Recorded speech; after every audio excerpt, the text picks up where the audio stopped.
No, I told you before we went on the air, I'm going to give you a programming note here. I saw a television program that I bet you didn't see that everybody out there should have saw. If you only saw what I heard, and I guess it's been almost a week ago now, or what? Maybe it has been a week. But Billy Joel, his 100th consecutive sellout performance at Madison Square Garden was on network television. I believe it was the ABC. And boy, howdy, what a how old is Billy Joel? Start working on that if that takes you a second, because I'll tell you, the problem is when you go back and you see some of your stars, your idols, your rock heroes from the 60s, 70s, even the 80s on stage now. They're still out there. Some of them can get away with it. Elton John sounds nothing like he used to whatsoever, but he's figured out a way to make it work. He's very smart. Mick Jagger doesn't have fucking, he could sing blow me, blow me, blow me, blow me. It doesn't matter. He's just out there being Mick. At 80 that he can be Mick is amazing. I think they gave him a body transplant. Same surgeon that did Shapoopy's brain. But some people, like, have you seen Roger Daltrey? He needs to just give it up. Oh, stop it. Oh, come on. Give it up. What? And well, because there's a lot of people out there still trying to sound like they did then, and they can't. And with the groups, and the Eagles pulled it off, but they weren't really high energy like goddamn, fucking Robert Plant or anything to begin with. But you're speaking specifically about sound, because Roger Daltrey looks good for his age, but... No, I'm not saying, no, everybody looks good for their age, because the option other way is death. So, yeah. But the point being, no, sounding like being able to live up to the performance of your youth. Hence why certain people, after they get to a certain age, don't do that shit anymore. Because you don't want to go out there and just lay it. Have you seen KC of the Sunshine Band lately? Have you seen KC and the Sunshine Band in the last 3 or 4 years? I've a YouTube video popped up the other day. What are you going to say? That's not really my scene. I really didn't see them recently or in the past or ever. No, but this is just a fucking experiment in goddamn some kind of sociopathic human nature or something. Yeah, that YouTube recommended them in your algorithm. What does that say? No, because, well, here's the thing. Do a little dance, yeah. Yeah, no, I want to put on my boogie shoes. No, it didn't sound like that. Ding, ding, ding, keep it coming. But the point is, here was a guy that had multiple platinum fucking hits, right? Casey and Sunshine, well, you weren't born then, but they're everywhere on the radio. Multi-platinum, look it up, Google him, kids. If you don't believe me, this motherfucker sold more goddamn records in 1975 than Elvis and the Beatles combined. From Miami, right? From the Miami fucking sound. And he started TK Records. He started out as an office boy hanging around looking to be able to record in off hours when nobody was looking. But anyway, the point is, Italy, he's trim, he's slim, he's got the fucking horn section, it's just lovely for the time. Now he's doing county fairs and 4-H fucking shows, and he weighs like 325 fucking pounds. And he's sweating like a whore in church, and he can't even remember the fucking words and makes fun of it on stage because, or does not have the oxygen to emit those words from his bloated fucking carcass anymore. And that's where you say, okay, he must need the money, because why else would you subject yourself to public ridicule? But I was talking about Billy Joel, wasn't I? Yeah, and then you went down that road. Well, but how old is Billy Joel? 74. 70 fucking 4 years. He's better now than he was 30 years ago. He's almost bald, and he's got No, he's bald. Well, he's got a little stubble on the back. And he had the gray chin whiskers, but otherwise he sounds. He's bald. But otherwise he looks great. He's energetic. He's as good a singer as he was 30 years ago, and he's a better pianist because now he's had 30 more years of fucking practice, and he's a goddamn artist. Before he was Piano Man, now he's a goddamn Liberace motherfucker. But this was, and it was on network television, so they had commercials. And I'll tell you a funny side story. I didn't AEW this because when I heard about it, I hit the DVR. I said, I don't know if this is live or not. And I don't want to miss anything, so I'm going to record the local news that comes on afterward just to make sure it doesn't run over, because certainly they won't cut Billy Joel off, right? But it turns out it wasn't live, but they apparently had a live sporting event that took up like an extra half hour and it bumped the network schedule back. So when I hit the DVR of the show and I've got some complete other program, what the fuck? They're fucking me out of Billy, right? And I fast forward through 30 fucking minutes and finally it comes off. So apparently it was bumped to 9:30.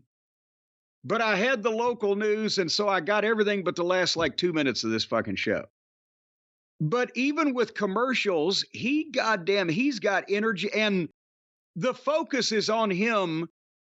Most of the time, they do the little tricks where they have a couple of his band people come out and do a solo of some description or sing a song or whatever to give him a little chance to breathe, because you know this is going on live at the Garden. I'm surprised you've never been to see Billy Joel at Madison Square Garden with you being a confirmed goddamn Yankee. He is a Long Island icon. You know, growing up on Long Island, you never knew if it was going to be your house he drove into. Or the tree in front of your house that he drove into. But no, I'm a big Billy Joel fan. I grew up and actually, he had a house down the street from my grandparents in Florida for a while. Him and Christy Brinkley in the 80s. And I like Billy Joel. And well, that's why I'm saying it. And it also isn't. But I hate going to the Garden. But I hate going into Manhattan. I hate going into the Garden. And to me, having gone to as many concerts and been involved in as many live events as I have, if I'm going to see a band, I'd rather go to a small venue. I don't enjoy myself in like an MSG-like setting. Well, see, now you're talking sense, because I always hated the goddamn place to begin with and don't want to be in a crowd. But I figured that you being from up there, that was part of the thing. Every year you get your car license renewal and driver's license renewal in the mail, and then you're fucking noticed to go see Billy Joel at Madison Square Garden, because that's part of being a goddamn card-carrying New York. It'd be like a Kentucky colonel that didn't want to eat fried chicken. You know, I said to myself, if I wait long enough, this will be on TV somehow. Well, and then you missed it. I didn't miss it. It's on again this week because, well, I know why. I'll let you reveal it to the audience. Well, I don't know why. I didn't know it was on again this week. Oh, yeah, it's on again because it was such a controversy because they cut off the ending.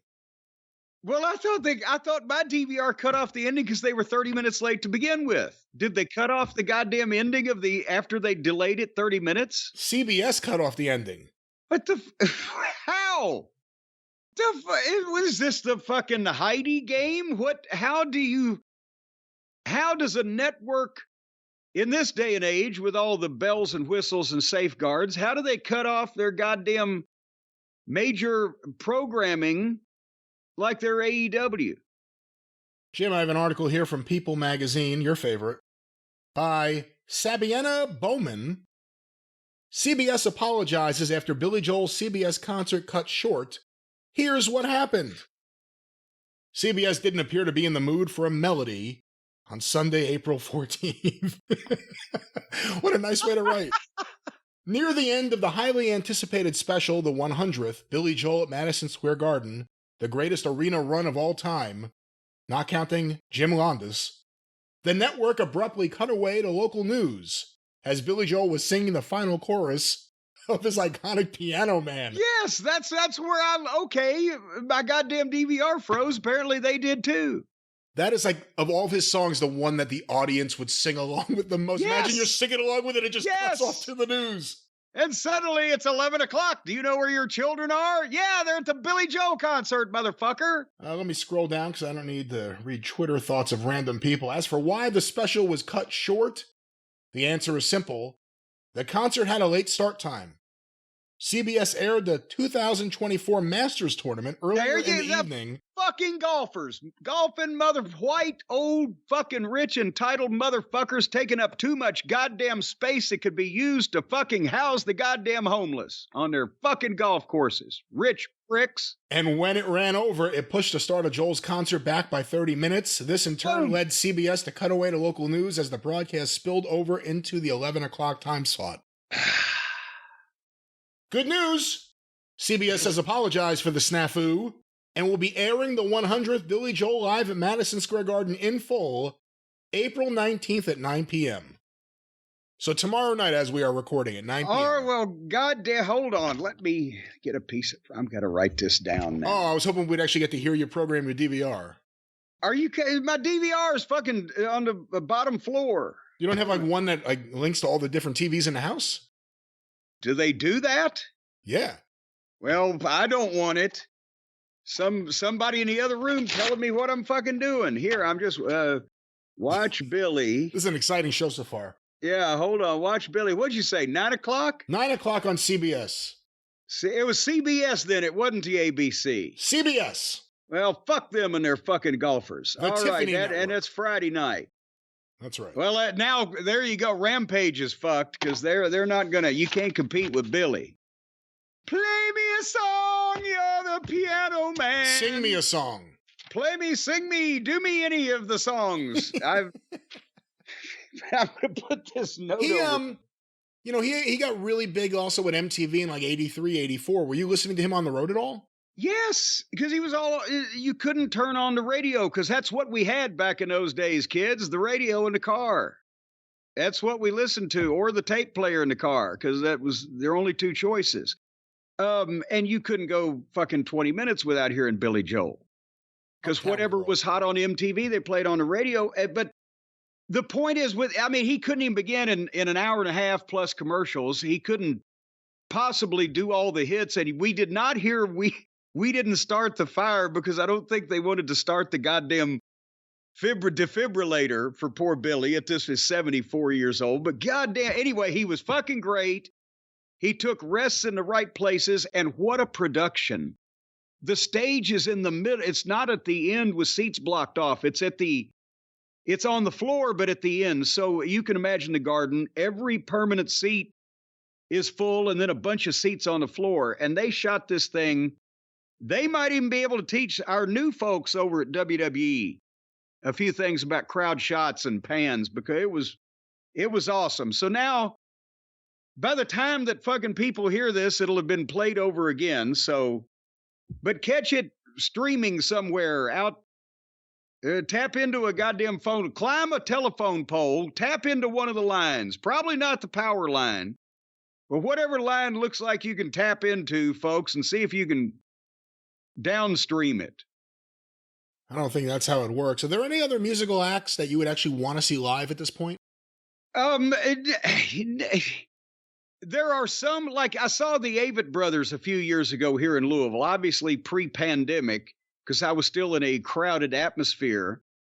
But as a guest of Dolph Ramser, Dolph, their Great manager guy. and Tremendous guy, producer, and I don't know what all of his record company executive, what his various titles are, but the Avett manager of the Avett Brothers. There you go. And he's got his own record company, and he does other things. Ramsor Records. He's a goddamn Renaissance man. So anyway, he had me down to the Louisville Palace, and that was awesome. I really enjoyed that. But I don't, to be honest, to go through the actual procedure, if you're just going as a regular ticket purchasing patron, by the time you park and walk and fucking sit there and the seat's 18 inches and my ass is still 20 these days, because I do have a little spread. When I sit, there is a little fucking vertical movement. Or is that horizontal? I'm not sure. It jiggles up and down. But you're sitting, and then you got to stand up because everybody else is going to stand up. If you're anywhere near the fucking stage on the floor, if you're up, then you're fucking, you're watching the fucking screen. Well, I can watch TV and on a goddamn 82-inch, be closer to it, and I can pause it to go to the kitchen, that type of thing. And then you got to repeat the procedure to leave. And then you don't know who's breathing on you. So I prefer it when I'm somehow a guest of the proceedings or the performers or whatever. Like, I got to see ZZ Top sitting on the side of the stage on an anvil case the whole night and using the locker room bathrooms, that type of thing. I enjoyed that, but I wouldn't want to have been sitting up in the back row of the Coliseum. I just saw the documentary. If you haven't seen it, it's worth watching. It's pretty cool. The behind the scenes, the making of We Are the World, and just how Lionel Richie and Quincy Jones pulled the whole thing together. I have seen a documentary. I don't know if it's the same one because it's been a while. Is this brand new? Or is it's brand? Well, then I've seen another one. But yeah, go ahead. It's on Netflix. Have Stacy show it to you because they show the whole group at the beginning of the night when they finally get everyone there together after the American Music Awards, practicing singing the chorus. And then there's a lot going on. Al Jarreau got blind drunk. Which is something you never realize watching the video, but now you can't see it the same way.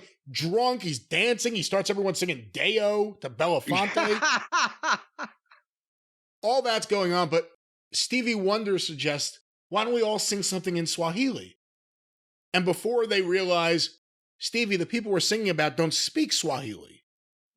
Waylon Jennings is like, I've had enough, and just walked out of the, you see him on camera, just walk out of the bleachers with everyone and just leave the room. I thought of Waylon Jennings because of the Great American Bash, because of you seeing live music at shows. That's how it works. Well, there you go. But it's your show, and it was Billy's show, and you're going to show it again, but the people have missed it again, but it was a great show. A really big show. A show that we can all aspire to see one day. But he ain't getting any younger, so hurry, folks, while you still can.